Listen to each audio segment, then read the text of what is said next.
تو کیا اس سے پہلے آپ کو وہ ڈیو مزاحمت ہوتی بھی نظر آ رہی ہے جس سے بارگین میں آسانی ہو سکے پی ٹی آئی کی؟ یہ بڑا امپورٹنٹ پوائنٹ اس لیے کہ ہمارے سامنے نومبر کی جو ایگزامپل ہے، نومبر 24 کی، اس میں ہم نے یہ دیکھا کہ 26 نومبر سے پہلے 24 نومبر تک پی ٹی آئی ایک بہت اچھی بارگیننگ پوزیشن میں تھی، لیکن جیسے ہی 26 نومبر ہو گیا تو اس کے بعد ان کی بارگیننگ پوزیشن جو ہے وہ بالکل زیرو پہ چلے گی، بلکہ مائنس پہ چلے گی۔ تو ابھی سہیل آفریدی کا جو دورہ لاہور ہے، جس سے انہوں نے پنجاب کے پارٹی سٹرکچر کو بہتر کرنے کی کوشش کی ہے، پنجاب کے اندر ایک جو تحریک انصاف کی پولیٹیکل ایکٹیویٹی بہت عرصے سے نہیں ہوئی تھی، 1 سال سے زائد ہو گیا تھا، تو اس کو انہوں نے ایکٹیو کرنے کی کوشش کی ہے، جس میں ان کو کامیابی بھی ہوئی ہے۔ نیوز میں ڈسکس ہوا ہے، ڈیجیٹل میڈیا پہ ڈسکس ہوا ہے۔ تو تحریک انصاف یہ چاہتی ہے کہ سہیل آفریدی کا جو ایک سرپرائز ایلیمنٹ ہے، یا ان کی جو فرسٹ پرفارمنس ہوگی، کیونکہ علی امین گنڈا پور کے لانگ مارچز تو ہم دیکھ چکے ہیں، لیکن سہیل آفریدی کی جو فرسٹ پرفارمنس ہوگی اس کو ایک سرپرائز بنایا جائے، اور اس سرپرائز کی بنیاد کے اوپر یہ بارگین کیا جائے کہ اگر ایسا نہیں ہوگا تو پھر خیبر پختونخوا سے جو جارحانہ پالیٹکس کے دائی ہیں سہیل آفریدی، وہ پھر کوئی پولیٹیکل سرپرائز دیں گے، کوئی احتجاجی جلوس لے کے آئیں گے، پنجاب کے اندر جو ہے وہ مزاحمت کو کریٹ کریں گے۔ تو تحریک انصاف نے سہیل آفریدی کے نام پر ایک سرپرائز ایلیمنٹ رکھا ہوا ہے، لیکن اس کو ابھی یوز نہیں کرنا چاہتے، کیونکہ اگر اس کو بھی یوز کر لیا تو پھر ان کے پاس کوئی اور آپشن جو ہے وہ نہیں بچے گا۔ تو اب اسی پوائنٹ کو لے کر مذاکرات میں جایا جائے گا کہ دیکھیں اگر یہاں پر ہمیں کچھ حاصل نہیں ہوا تو پھر ہم سہیل آفریدی والا جو آپشن ہے وہ استعمال کریں۔ اچھا، ابھی ایک تاثر یہ بھی ہے کہ مذاکرات کی فضا بنتی بھی ہے تو شاید علیمہ بی بی آڑے آ جاتی ہیں، یا وہ نہیں چاہتی کہ اس انداز میں معاملات آگے بڑھیں۔ یہ تاثر کس حد تک درست ہے؟ دوسری چیز یہ کہ 9 مئی کی جو تلوار لٹک رہی ہے بانی پی ٹی آئی پہ اور پاکستان تحریک انصاف پہ، اس پہ جنرل فیض حمید سے متعلق بھی کچھ خبریں آ رہی تھیں کہ وعدہ معاف گواہ بن سکتے ہیں، تو ان کے جو کاؤنسل ہیں، لائر ہیں ان کے، وہ اس تاثر کو زائل کر رہے ہیں کہ ایسی کوئی بات نہیں ہے کہ جنرل فیض حمید وعدہ معاف گواہ بن رہے ہیں اس کیس کے اندر۔ جی بالکل، یہ خاصا مشکل کام اس لیے بھی لگتا ہے کہ وہ جتنا بھی پروسیس ہوا ہے سزا کے اناؤنس ہونے سے پہلے، وہ خاصا طویل تھا، 1 سال سے شاید زیادہ کا عرصہ جو ہے وہ اس میں لگا ہے۔ تو اگر اس طرح کی کوئی سیٹلمنٹ ہونی ہوتی تو وہ اس زمانے میں ہو جاتی، اور اب یہ ہے کہ اب حکومت کو بھی عدالت میں ناقابل تردید شواہد ایسے پریزنٹ کرنے ہوں گے بیفور دا کورٹ کہ جس میں وہ یہ بتا سکیں کہ واقعی یہ کوئی غم و غصہ یا جلاؤ گھیراؤ کا واقعہ نہیں تھا، بلکہ بغاوت کی ایک کوشش تھی۔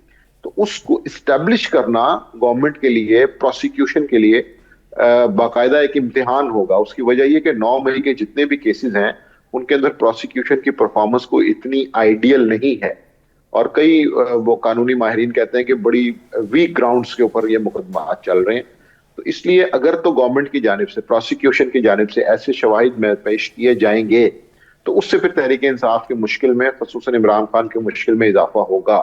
لیکن اگر یہ معاملہ اسی طرح طول پکڑ جاتا ہے جس طرح ہمارے سامنے موجود ہے کہ پاکستان کا جو ایک عدالتی نظام ہے وہ خاصی سست روی کا شکار ہے اور کافی نقائص کے ساتھ چلتا ہے، تو اس کا نقصان پھر ریاست کو بھی ہوگا، گورنمنٹ کو بھی ہوگا، اور اس کا ڈیفینیٹلی تحریک انصاف کو فائدہ ہوگا۔ ٹھیک ہے، لاسٹلی ماجد نظامی صاحب، کیونکہ 2025 کا آج آخری روز ہے، تو what is your production as a journalist کہ 2026 پی ٹی آئی کے لیے کوئی بریدنگ سپیس پیدا کرے گا، پولیٹیکل سپیس کریٹ ہو سکے گی؟ کیا بانی پی ٹی آئی ریلیز ہو جائیں گے 2026 میں؟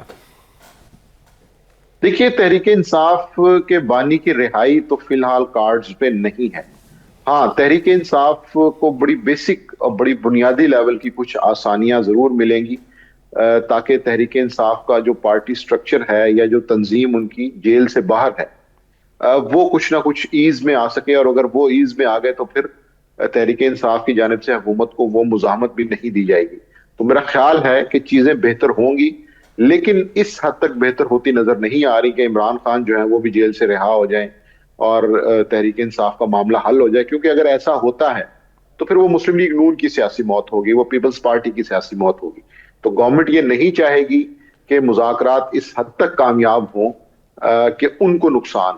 تو اس لیے مجھے لگتا ہے کہ بڑے بیسک لیول پر، چھوٹے سے لیول پر بنیادی چیزوں کو حل کرنے میں مدد ملے گی، اور تحریک انصاف کے چیئرمین کی جو رہائی ہے وہ فی الحال مشکل نظر آتی ہے۔ ٹھیک ہے، بہت بہت شکریہ ماجد نظامی صاحب آپ کے وقت کے لیے۔ اس وقت پاکستان مسلم لیگ نون کے مرکزی رہنما ڈاکٹر طارق فضل چودھری صاحب ہمارے ساتھ موجود ہے۔ السلام علیکم ڈاکٹر صاحب، بہت بہت شکریہ آپ کے وقت کے لیے۔ ڈاکٹر صاحب، یہ جو 12 جنوری کی تاریخ آپ نے گزشتہ شب دی پاکستان تحریک انصاف کو، تو 12 جنوری میں کیا خاص بات ہے؟ کوئی خاص حکمت اس میں پوشیدہ ہے؟ ریاض صاحب بہت شکریہ، آپ نے پروگرام میں دعوت دی۔ جی 12 جنوری کو قومی اسمبلی کا اجلاس طلب کیا گیا ہے۔ وہ اسمبلی ہماری منسٹری موو کرتی ہے اور ہم نے وہ اسمبلی موو کر دی ہے پرائم منسٹر صاحب کو، اور پریزیڈنٹ صاحب پھر وہ اجلاس طلب کرتے ہیں۔ تو وہ 12 جنوری کا اسمبلی کے اجلاس کا اس لیے حوالہ دیا میں نے اور وہ تاریخ دی کہ اسپیکر صاحب یہاں اسلام آباد میں موجود ہوں گے، اور اسپیکر صاحب کسٹوڈین آف دا ہاؤس ہیں، وہ ایک نیوٹرل پرسنالٹی ہیں۔ تو بہتر یہ ہوگا کہ پاکستان تحریک انصاف کے لوگ جو بات چیت مذاکرات کی بات کر رہے ہیں وہ اسپیکر صاحب کے چیمبر میں جہاں پہ وہ آتے رہتے ہیں، ظاہر ہے پارلیمانی بزنس میں پاکستان تحریک انصاف کے جو پارلیمنٹیرین ہیں وہ اسپیکر کا آفس پہ ان کا اتنا ہی حق ہے جتنا جو گورنمنٹ پارٹی کے ایم ایل اے ہوتے ہیں ان کا حق ہوتا ہے۔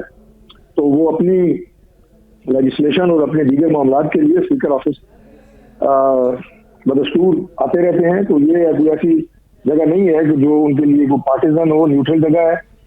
تو میں نے اس لیے انہیں دعوت دی کہ آپ اگر مذاکرات میں واقعی سنجیدہ ہیں تو آپ 12 جنوری کو اسپیکر چیمبر تشریف لائیں، ہمارے بھی سینئر وزراء آئیں گے اور بیٹھ کے بات کرتے ہیں۔ بار بار آپ کہہ رہے ہیں کہ مذاکرات کرنا چاہتے ہیں، تو ہم نے تو ہمارے پرائم منسٹر تو 5 دفعہ کہہ چکے ہیں کہ بات چیت ہونی چاہیے۔ تو ڈاکٹر صاحب، کس ایجنڈے پر حکومت مذاکرات کے لیے تیار ہو جائے گی؟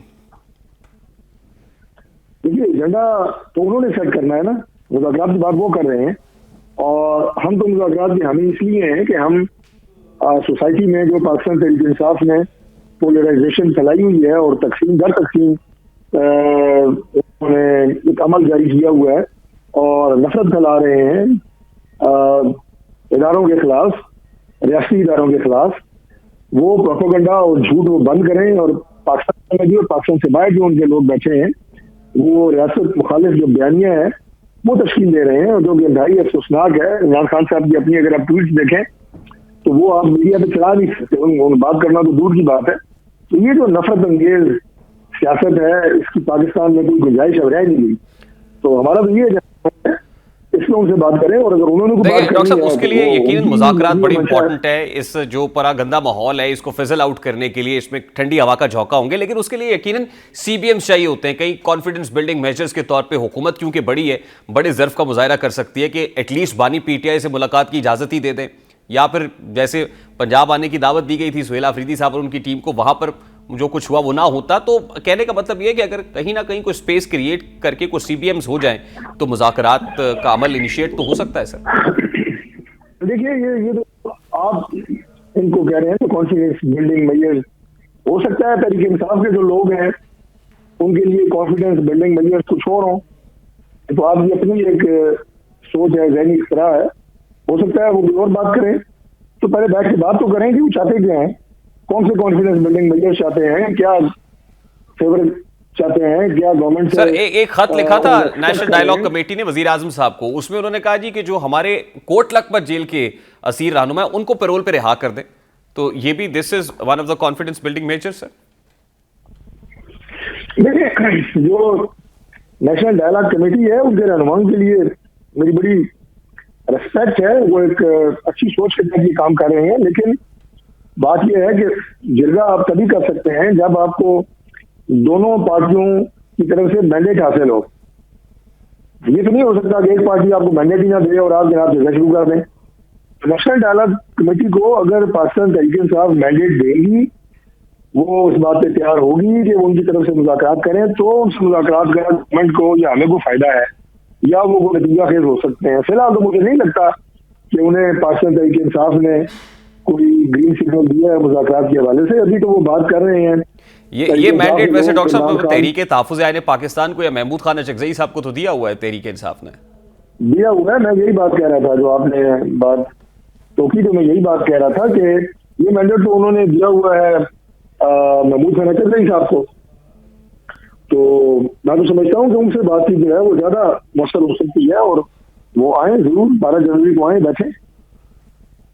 ٹھیک، تو محمود خان اچکزئی صاحب کو دعوت دے رہے ہیں آپ؟ ظاہر ہے مقصد طریقے صاحب سے لوگ اگر ان کے تھرو بات چیت کرنا چاہتے ہیں تو انہیں کو ساتھ لے کے آئیں گے نا. خود بھی آئے, منسٹر گور صاحب آئے, اسد کیسر صاحب آئے, ان کے چیف وپ حامد اوگر صاحب وہ آئے. ٹھیک ہے. ایک آپ نے آج سے پہلے بانی پی ٹی آئی کو ان کی منتقلی کے حوالے سے اڈیالہ جیل سے کسی اور جگہ منتقل کرنے کے حوالے سے بھی اندیا دیا تھا, اس میں بھی کوئی پیش رفت ہے ڈاکٹر صاحب؟ جی وہ جو اندیا دیا تھا اس کے ساتھ وہ مشروط تھا. غیر دیکھیے یہ تمام چیزیں پروسیجر کے تحت ہوتی ہیں. جب عدالت کسی کو رہا کرتی ہے تو اس کا رہائی کا ایک آرڈر جاری ہوتا ہے. وہ آرڈر پہنچتا ہے جب سپرنٹینڈنٹ جیل کے پاس تو وہ ریلیز آرڈر دیکھنے کے بعد قیدی کو رہا کرتا ہے. کبھی ایسا ہوا ہے کہ ٹی وی پہ ٹکٹ چلے ہوں گے, 5 شخص کی ضمانت ہو گئی ہے اور اڈیالہ جیل کے سپرنٹینڈنٹ یا کسی بھی جیل کے سپرنٹینڈنٹ نے قیدی کو رہا کر دیا ہو کہ بھائی ٹی وی پہ خبر آ گئی ہے, کس کی ضمانت ہو گئی ہے. نہیں ہوتا, ہو ہی نہیں سکتا. تو اسی طرح اگر وہ چاہتے ہیں کہ عمران خان کو شفٹ کیا جائے, اس کے لیے انہیں تحریری درخواست دینی پڑے گی, اس کے اوپر پھر کاروائی انیشیٹ ہوگی اور قانون کے مطابق جو ہے اس میں ایکشن ہوگا. ٹھیک. ڈاکٹر صاحب لاسٹلی, جہاں پاکستان تحریک انصاف کنفیوز نظر آتی ہے کہ مزاحمت کرنی ہے مفاہمت کرنی, وہیں حکومت بھی کنفیوز لگتی ہے کہ وزیر اعظم صاحب ایک دن مذاکرات کی بات کر دیتے ہیں, اس کے بعد وزراء کی فوج ظفر موج آتی ہے, وہ یہ کہتی ہے کہ ان سے تو بات ہو ہی نہیں سکتی, یہ تو 9 مئی کرنے والے ہیں, یہ تو سیکیورٹی تھریٹ ہیں, ان کے ساتھ بات نہیں کر سکتے, تو اس سے ایک دم ماحول پھر خراب ہو جاتا ہے. تو کیا حکومت بھی کنفیوزڈ ہے؟ یہ حکومت بالکل کنفیوز نہیں ہے. حکومت کی پالیسی وہی ہوتی ہے جو ہماری کیپٹن ہیں اور ملک کے پرائم منسٹر ہیں جناب شہباز شریف صاحب, ہمارے لیڈر بھی ہیں.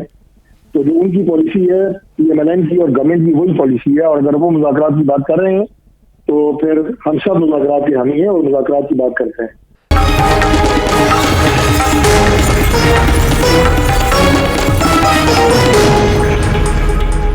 نئے سال کی آمد ہمیشہ امید, توقعات اور نئے خوابوں کے ساتھ جڑی ہوتی ہے, خصوصاً ایسے معاشروں میں جہاں عوام طویل عرصے سے معاشی دباؤ, مہنگائی, بے روزگاری اور عدم استحکام کا سامنا کر رہے ہوں. پاکستان بھی انہی ممالک میں شامل ہے جہاں عوام کی ایک بڑی تعداد مشکلات کے باوجود مستقبل کے حوالے سے پر امید دکھائی دیتی ہے. یہی رجحان گیلپ پاکستان کے حالیہ سروے میں بھی واضح طور پر سامنے آیا ہے, جس کے مطابق نصف سے زائد پاکستانیوں کو یقین ہے کہ سال 2026 ملک کے لیے بہتری کا سال ثابت ہوگا. گیلپ پاکستان کی جانب سے کیے گئے اس سروے میں ملک 1000 افراد نے شرکت کی, جبکہ یہ سروے دنیا کے 60 ممالک میں بھی کیا گیا.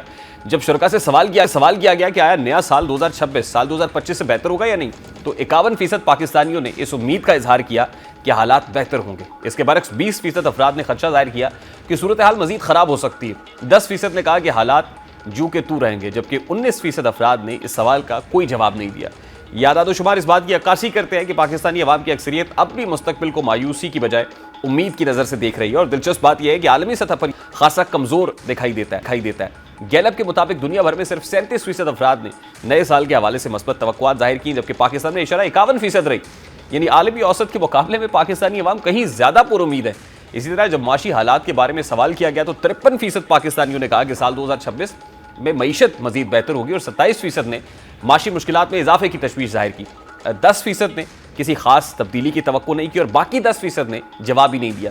یہاں سوال یہ پیدا ہوتا ہے کہ کیا پاکستانی معیشت واقعی 2026 میں بہتری کی جانب جا سکتی ہے, یا یہ توقعات عملی حقائق سے مطابقت نہیں رکھتی؟ اگر زمینی حقائق کا جائزہ لیا جائے تو تصویر اتنی سادہ اور روشن نظر نہیں آتی جتنی امید سروے میں ظاہر کی گئی ہے. سب سے بڑا سوال IMF کے کردار کا ہے, جو اس وقت پاکستان کی معاشی پالیسیز پر گہرے اثرات رکھتا ہے. IMF کے سخت شرائط پر مبنی پروگرام کے تحت حکومت کو سبسڈیز ختم کرنا, توانائی کی قیمتوں میں اضافہ کرنا, نئے ٹیکسز لگانا اور مالیاتی نظم و ضبط کو سخت کرنا پڑ رہا ہے. ان اقدامات کا بوجھ براہ راست عام آدمی پر پڑ رہا ہے, جس سے مہنگائی میں اضافہ اور قوت خرید میں کمی واقع ہوئی ہے. اور ایسے میں یہ سوال فطری ہے کہ کیا ایسی معیشت جو بیرونی مالیاتی اداروں کے دباؤ میں ہو مختصر مدت میں واقعی بہتر ہو سکتی ہے؟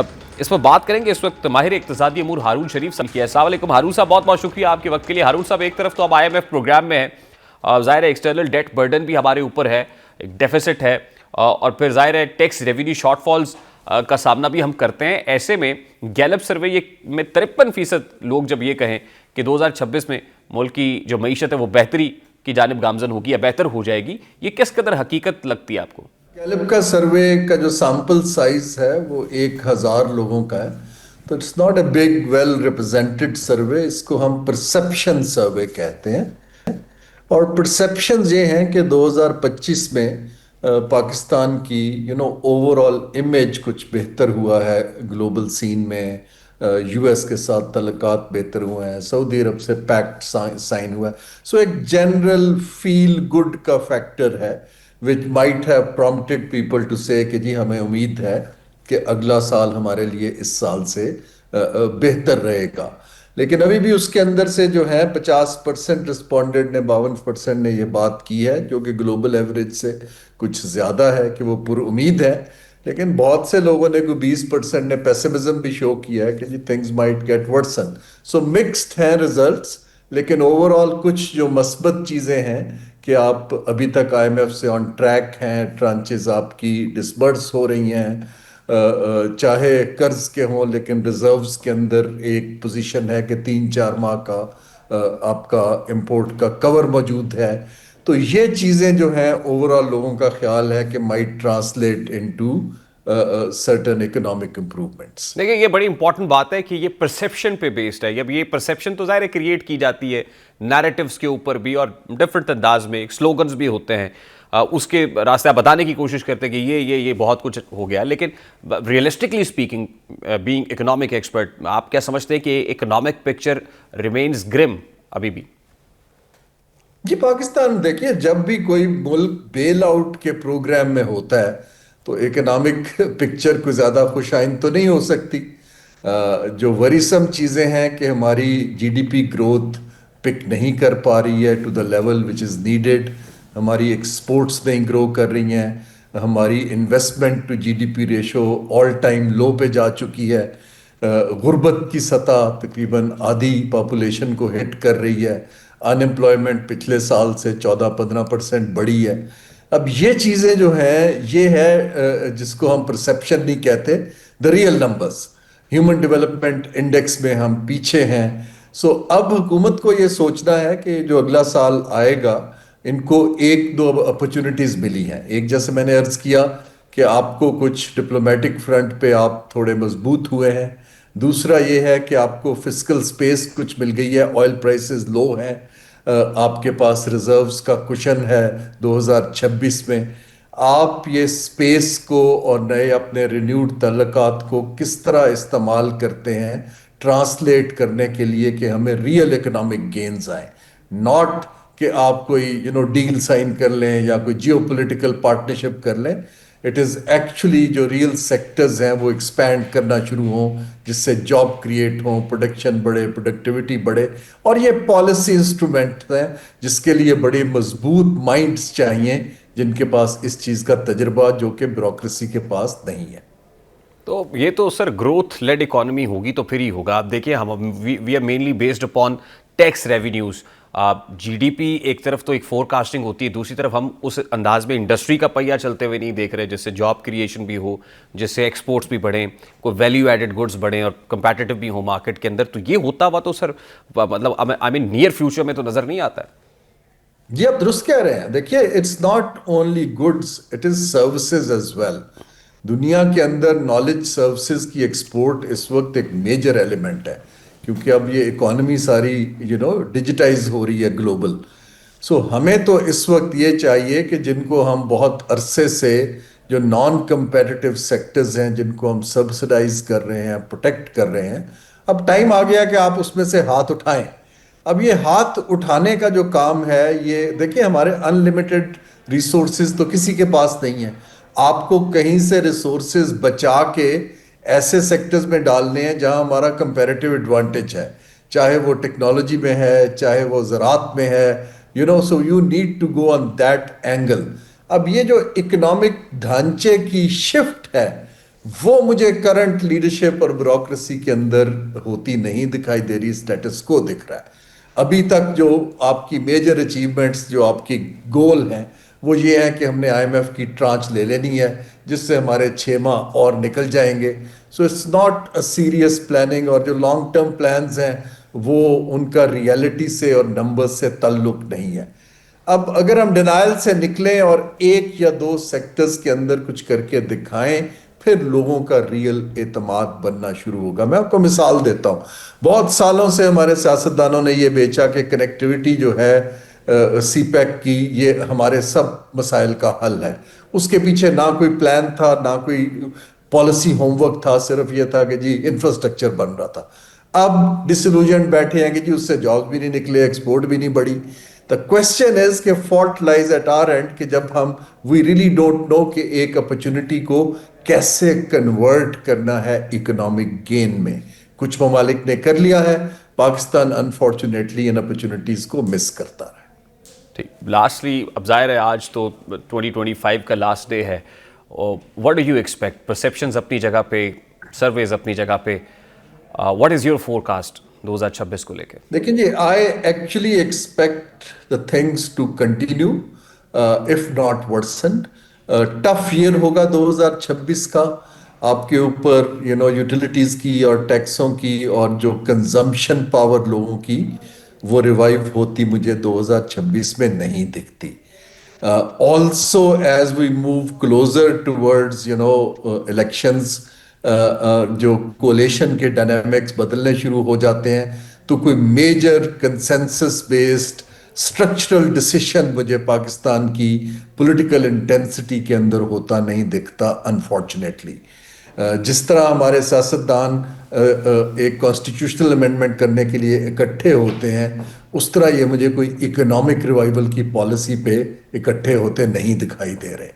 اب اس بروکن اسٹرکچر کے اندر اور جہاں بیوروکریسی کی صلاحیت نہ ہو, میری ان کو رائے یہی ہے کہ آپ ایک ایکسپرٹس کو کچھ ایک پلیس بنائیں, ان کو اسپیس دیں, ڈیلیگیٹ کریں, امپاور کریں. جن لوگوں نے دنیا میں یہ کام کیا ہو وہ آپ کو ایک آدھ سیکٹر کو, جیسے آئی ٹی کو پک کر لیں یا زراعت کو پک کر لیں, ریوائیو کر کے دکھائیں 2026 میں. کوئی نیا بینک بنے, ان کی فنانسنگ ہو رہی ہو, لوگوں کو دکھے کہ کچھ ہو رہا ہے. خالی ٹاک شاپ سے تو ریان صاحب بات نہیں بنے گی. بالکل صحیح.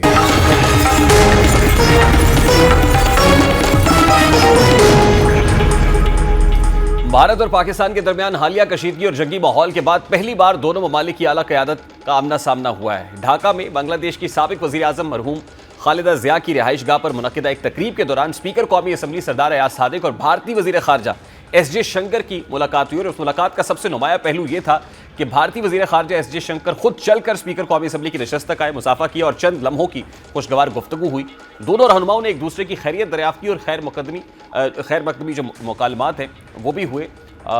سفارتی دنیا میں ایسی ملاقاتیں محض رسمی نہیں ہوتی بلکہ ان کے پیچھے گہرے سیاسی اور علامتی پیغامات چھپے ہوئے ہوتے ہیں.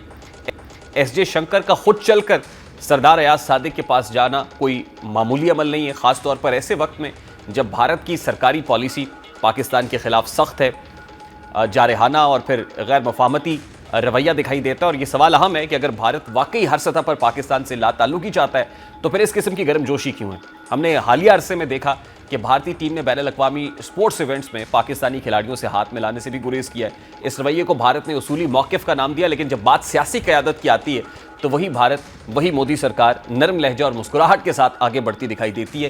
یہی تضاد مودی سرکار کی دوغلی پالیسی کو بے نقاب کرتا ہے. ایک طرف اندرون ملک الیکشن سیاست ہے, میڈیا نیریٹو ہے اور قوم پرستی کے نام پر پاکستان دشمنی کو ہوا دی جاتی ہے, اور دوسری طرف عالمی فورمز پر سفارتی تنہائی سے بچنے کے لیے پاکستان کے نمائندوں سے خوشگوار رویہ اپنایا جاتا ہے. ایس جے شنکر کا یہ قدم اس بات کا اشارہ بھی دیتا ہے کہ بھارت مکمل طور پر دروازے بند کرنے کا متحمل نہیں ہو سکتا. خطے کی سیاست, چین کا بڑھتا ہوا کردار, بنگلہ دیش جیسے ممالک کا بدلتا جھکاؤ اور عالمی طاقتوں کی ترجیحات بھارت کو مجبور کرتی ہیں کہ وہ کم از کم علامتی سطح پر رابطہ رکھے.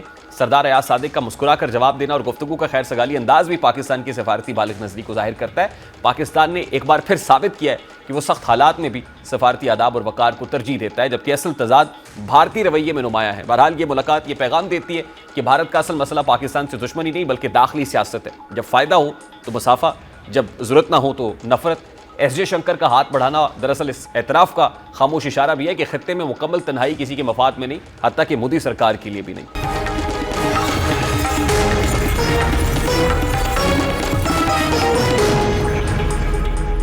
نئے سال کے موقع پر پیٹرولیم مصنوعات کی قیمتوں میں ممکنہ کمی کو وفاقی حکومت عوام کے لیے ایک بڑے ریلیف اور مثبت معاشی اشارے کے طور پر پیش کر رہی ہے. ابتدائی ورکنگ کے مطابق پیٹرول 10 روپے 60 پیسے, ڈیزل 8 روپے 59 پیسے, مٹی کا تیل 8 روپے 92 پیسے اور لائٹ ڈیزل 6 روپے 62 پیسے فی لیٹر سستا ہونے کا امکان ہے, جو بظاہر متوسط طبقے کے لیے خوشائند خبر ہے. یہ کمی ایسے وقت میں سامنے آ رہی ہے جب مہنگائی خاص طور پر ایندھن اور ٹرانسپورٹ کے اخراجات عوام کی قوت خرید کو شدید متاثر کر چکے ہیں.